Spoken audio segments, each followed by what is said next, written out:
हमारी आज की कहानी पॉल नाम के आदमी से शुरू होती है, जो अपनी खानदानी जमीन पर एक होटल और होटल के ऊपर ही अपना घर बना रहा था। पॉल की प्रेमिका का नाम नैन्सी था और आज वो अपनी दोस्त मरीना के साथ पॉल का होटल देखने आई थी। पॉल और नैन्सी एक दूसरे से बेहद प्यार करते थे और जल्दी ही दोनों शादी कर लेते हैं। शादी के बाद दोनों पति पत्नी मिलकर होटल को संभालने लगे थे। देखते ही देखते 4 साल बीत गए और ये दोनों एक प्यारे से बच्चे के माँ बाप बन गए थे। माँ बनने के बाद भी नैन्सी की खूबसूरती वैसे की वैसी ही थी। खूबसूरत होने के साथ साथ उसका स्वभाव भी बेहद खुशमिजाज था, जिस कारण होटल में आने वाले सभी लोग उसे बेहद पसंद करते थे और इन सबसे इनके प्यार में कभी कोई कमी नहीं आई थी। दोनों पति पत्नी अपने बेटे जॉय के साथ खुशी खुशी रह रहे थे। एक रात जब ये दोनों एक दूसरे का पानी निकालने लगे, तभी जॉय रोने लगा, जो दूसरे कमरे में सो रहा था। नैन्सी उसे देखने चली गई और पॉल कुछ सोचने लगा। वो आईने में देखकर खुद से ही बातें करने लगा। उसे कुछ अजीब सा महसूस हो रहा था। नैन्सी जॉय को सुलाकर वापस आ गई थी। वो पॉल के करीब जाना चाहती थी, लेकिन पॉल का डंडा सो चुका था। नैन्सी जल्दी ही समझ गई कि पॉल परेशान है, इसलिए वो उससे बात करती है। पॉल उसे बताता है कि कई दिनों से मुझे नींद नहीं आ रही, जिस कारण मैं नींद की गोली लेने लगा हूँ। ऐसे ही 6 साल बीत गए और पॉल आज भी नींद की दवा ले रहा था। आजकल तो वो बेचैन भी रहने लगा था। नैन्सी इस बारे में डॉक्टर को बताती है, तो डॉक्टर पॉल को समझाता है कि तुम्हें नींद की दवा छोड़ देनी चाहिए, उनके सेवन से ही तुम्हें बेचैनी होने लगी है। अगले दिन पॉल की मुलाकात मरीना से हुई, जो होटल में आए एक मेहमान जॉर्ज के साथ घूम रही थी। बातों ही बातों में वो पॉल को बताती है कि कभी कभी नैन्सी भी हमारे साथ घूमने आ जाती है। ये सुनकर पॉल को जरा भी अच्छा नहीं लगता, क्योंकि नैन्सी ने उसे इस बारे में कभी नहीं बताया था। इसके बाद पॉल अपने डॉक्टर के साथ कहीं जा रहा था। रास्ते में डॉक्टर उसे बताता है कि तुम्हें इलाज की जरूरत है, जबकि पॉल खुद को बिल्कुल ठीक मान रहा था। पॉल को आज तक कभी किसी बात पर गुस्सा नहीं आया था, लेकिन आज वो अपने पास वाले होटल में भीड़ देखकर उसके बारे में बुरा भला कहने लगा, क्योंकि वहाँ ज्यादा मेहमान आने लगे थे और डॉक्टर ये देखकर हैरान था। काफी देर बाद जब वो वापस आया तो वो शीला से नैन्सी के बारे में पूछता है, जिस पर शीला उसे बताती है कि मैंने तो सुबह से नैन्सी को नहीं देखा। शीला की बात सुनकर पॉल को शक होने लगा और तभी उसे एक कमरे से नैन्सी की आवाज सुनाई दी। जब उसने दरवाजा खोला तो अंदर नैन्सी जॉर्ज के साथ थी और वो प्रोजेक्टर पर कुछ देख रहे थे। नैन्सी पॉल को पूरी बात बताकर वहाँ से चली जाती है, जबकि पॉल किसी गहरी सोच में डूब गया था। टहलता टहलता वो नदी किनारे आ गया और नैन्सी के बारे में सोचने लगा। उसे शक था कि नैन्सी जरूर उससे कोई बात छुपा रही है। कुछ देर बाद जब वो होटल वापस आया तो नैन्सी को मेहमानों से बात करते देखकर उसे जलन सी महसूस होने लगी। नैन्सी उससे पूछती भी है कि क्या हुआ, लेकिन पॉल उसे कुछ नहीं बताता। धीरे धीरे पॉल नैन्सी की हर बात पर कुछ ज्यादा ही ध्यान देने लगा था। उसे अब भी यही लग रहा था कि उसकी बीवी कुछ छुपा रही है। इनके होटल में नेथन नाम का एक पक्का मेहमान था। वो जब भी इनके होटल में आता तो नैन्सी के लिए उपहार लेकर आता। पॉल को ये सब पसंद नहीं था, जबकि नैन्सी का कहना था कि नेथन हमारा शुक्रिया करने के लिए हमें उपहार देता है। नैन्सी अब तक नहीं जान पाई थी कि पॉल उसके बारे में क्या सोचता है। उसे तो यही लग रहा था कि पॉल उससे आज भी पहले की तरह ही प्यार करता है, इसलिए वो उसे किसी और के साथ देखकर जलन महसूस कर रहा है। सच से अनजान नैन्सी पॉल के साथ बहुत खुश थी। काम खत्म कर जब वो नहाने लगी तो पॉल नेथन का दिया उपहार खोलने लगा। नैन्सी को अब भी सब कुछ सही ही लग रहा था। कुछ दिनों बाद नैन्सी पॉल को बताती है कि मेरी माँ बीमार है और मैं उससे मिलने जा रही हूँ। पॉल ने उसे भेज तो दिया, लेकिन वो छुपकर उसका पीछा करने लगा।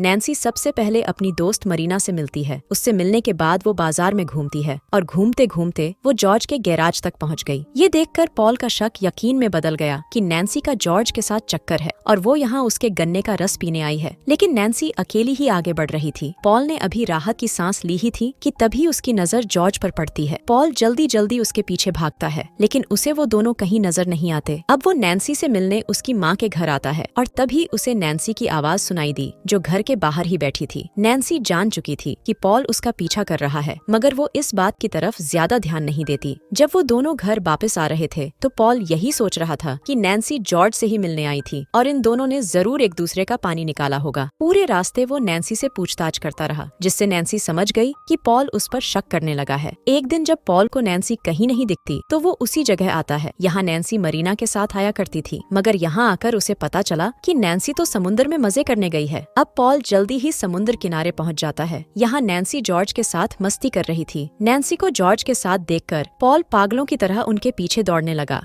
आज उसने अपनी आंखों से नैन्सी को जॉर्ज की बाहों में देख लिया था और ये देखकर वो बेहद दुखी हो गया। अब रात हो चुकी थी और नैन्सी पॉल का इंतजार कर रही थी, जो अभी तक घर नहीं आया था। पॉल की हालत बेहद खराब थी। वो नैन्सी को कुछ नहीं बताता, बस चुपचाप अपने कमरे में जाने लगा, जबकि नैन्सी उसके फटे हाल देखकर हैरान थी। पहले तो वो उसे कुछ नहीं बताता, मगर फिर उसके बार बार पूछने पर वो बता ही देता है कि आज मैंने तुम्हें जॉर्ज के साथ रंग रलियां मनाते देख लिया। पॉल की बात सुनकर नैन्सी गुस्से में आकर कहती है कि मैंने सिर्फ तुमसे प्यार किया है, मगर तुम हमेशा मुझ पर शक करते रहते हो। जल्दी ही पॉल को अपनी गलती का पता चल गया, जिसके बाद वो उससे माफी मांगकर उससे प्यार करने लगा। पॉल अगले ही दिन नैन्सी के साथ घूमने निकल गया ताकि नैन्सी के साथ कुछ समय बिता सके। नैन्सी भी बेहद खुश थी और वो दोनों खुले में ही जिस्मानी खेल खेलने लगे। एक दिन पॉल नैन्सी को ब्रेसलेट देता है जो नैन्सी की ही तरह बेहद खूबसूरत था। इसी दौरान नैन्सी उसे बताती है कि मैंने जॉर्ज को यहाँ आने से मना कर दिया। असल में उसने ये सब इसलिए किया था ताकि पॉल उसकी वजह से दुखी ना हो, मगर ऐसा नहीं होता। धीरे धीरे नैन्सी की जिंदगी नर्क बनती जा रही थी क्योंकि पॉल ने नैन्सी पर शक करना बंद नहीं किया था। एक रात नेथन सभी को एक फिल्म दिखाने लगा जिसमें उसने होटल में रहने वाले और काम करने वाले हर इंसान की वीडियो बनाई थी। इस फिल्म में नैन्सी के साथ साथ जॉर्ज भी नजर आ रहा था, जिसे देखकर पॉल का दिमाग घूम गया। वो सोचने लगा कि नैन्सी मौका मिलते ही जॉर्ज का पानी निकालती होगी, शायद जॉर्ज का डंडा मेरे डंडे से अच्छा काम करता होगा। यही सब सोचता सोचता वो सबके सामने नैन्सी को जलील करने लगा। नैन्सी उसे समझाने की कोशिश करती है, लेकिन पॉल सबके सामने उसे थप्पड़ जड़ देता है। कुछ देर बाद जब वो शांत हुआ तो नैन्सी उससे बात करती है। उसके पूछने पर पॉल बताता है कि मैं तुम्हें सपने में भी किसी और के साथ नहीं देख सकता। ये जलन मुझे अंदर ही अंदर खाए जा रही है। लेकिन नैन्सी बड़ी ही समझदारी और प्यार से उसे संभालती है। नैन्सी वैसे ही रहने लगी थी जैसे पॉल चाहता था। उसने बाहर आना जाना भी छोड़ दिया था, मगर पॉल की दिमागी हालत बिगड़ती ही जा रही थी। उसके दिमाग में ये बात घर कर चुकी थी कि नैन्सी का जॉर्ज के साथ चक्कर था। नैन्सी उसे बार बार बताती रही कि मैं सिर्फ तुमसे प्यार करती हूँ, लेकिन पॉल को उस पर यकीन नहीं था। होटल में रहने वाले सभी लोग जानते थे कि पॉल और नैन्सी के बीच क्या चल रहा है, मगर नैन्सी का कहना था कि ऐसी कोई बात नहीं है। पॉल जब भी नैन्सी को किसी आदमी से बात करते देखता तो वो भागकर उससे पूछताछ करने लगता। एक रात होटल की लाइट चली गई और लाइट जाते ही पॉल को नैन्सी पर शक होने लगा कि वो अंधेरे में किसी आदमी का पानी निकाल रही होगी। लेकिन जब उसने ऊपर जाकर देखा तो नैन्सी मेहमानों को कैंडल्स दे रही थी। अचानक नैन्सी एक कमरे में चली गई, जिसे देखकर पॉल फिर से उस पर शक करने लगा, मगर नैन्सी जल्दी ही बाहर आकर उसे बताती है कि इस कमरे का मेहमान चल नहीं सकता, इसलिए मैं अंदर गई थी। बाहर बारिश हो रही थी और पॉल स्टोर की खिड़की बंद करने आ गया। स्टोर में उसे वही ब्रेसलेट मिला जो उसने नैन्सी को दिया था। ब्रेसलेट देखकर वो सोचने लगा कि इस अंधेरे में नैन्सी ने सभी आदमियों के साथ मजे करे होंगे। वो कमरे में आकर नैन्सी से पूछताछ करने लगा, जबकि ब्रेसलेट नैन्सी के हाथ में ही था। असल में ये सब पॉल का वहम था, क्योंकि अब वो पूरी तरह पागल हो चुका था। देर रात को जब अचानक पॉल की आंख खुली तो नैन्सी बिस्तर से गायब थी। पॉल गुस्से में आकर मेहमानों के कमरों में देखने लगा। वो नैन्सी को ढूंढता ढूंढता नेथन के कमरे में पहुंच गया, लेकिन नैन्सी वहाँ भी नहीं थी, जिसके बाद नेथन उसे बुरा भला कहकर वहाँ से भगा देता है। जब वो अपने कमरे में वापस आता है तो उसे अपने सामने नैन्सी दिखती है। नैन्सी वॉशरूम गई थी, जबकि पॉल गुस्से में आकर उसके साथ मारपीट करने लगा। आज तो उसने पागलपन की सारी हदें पार कर दी थी। नैन्सी की हालत इतनी खराब हो गई थी कि उसे डॉक्टर के पास जाना पड़ता है। डॉक्टर के पूछने पर पॉल कहता है कि सारी गलती नैन्सी की है। पॉल बताता है कि मैंने नैन्सी को दूसरे आदमियों के साथ मजे करते देखा है। डॉक्टर पॉल की बातें ध्यान से सुन रहा था, जबकि नैन्सी हैरान थी। सच जानने के लिए डॉक्टर पॉल से कहता है कि नैन्सी की दिमागी हालत ठीक नहीं है और इसे कल ही अस्पताल में भर्ती करना होगा। लेकिन असल में पॉल अस्पताल जाने वाला था। घर आकर नैन्सी अगले दिन का इंतजार करने लगी। उसे पॉल से डर लगने लगा था, लेकिन वो कुछ कर नहीं सकती थी। पॉल ने उसे अपने कमरे में बंद कर लिया था। फिर वो उसे नींद की गोलियां देता है ताकि वो आराम से सो जाए। नैन्सी के सोते ही उसे होटल के बाहर पागल खाने की गाड़ी दिखती है, जो नैन्सी के कहने पर पॉल के लिए यहाँ आई थी। वो डर के मारे जल्दी जल्दी नैन्सी के हाथ बांध देता है ताकि वो दरवाजा खोलकर पॉल को उनके हवाले ना कर सके, मगर जल्दी ही उसे एहसास हो गया कि ये सब तो उसका वहम था और तभी वो बेहोश हो जाता है। जब उसे होश आया तो वो जल्दी जल्दी नैन्सी को खोलकर उसे अस्पताल ले जाने के लिए तैयार करने लगा। नैन्सी भी खुश लग रही थी, लेकिन तभी पॉल को याद आने लगा कि नैन्सी ने उसे धोखा दिया है। यही सोचता सोचता वो नैन्सी का गला काट देता है। आज उसने नैन्सी को मार डाला था। असल में बाथरूम में जो भी हुआ था वो पॉल का वहम ही था। आखिर में पॉल समझ गया कि वो पागल हो चुका है और इसी के साथ इस कहानी का यही अंत हो जाता है।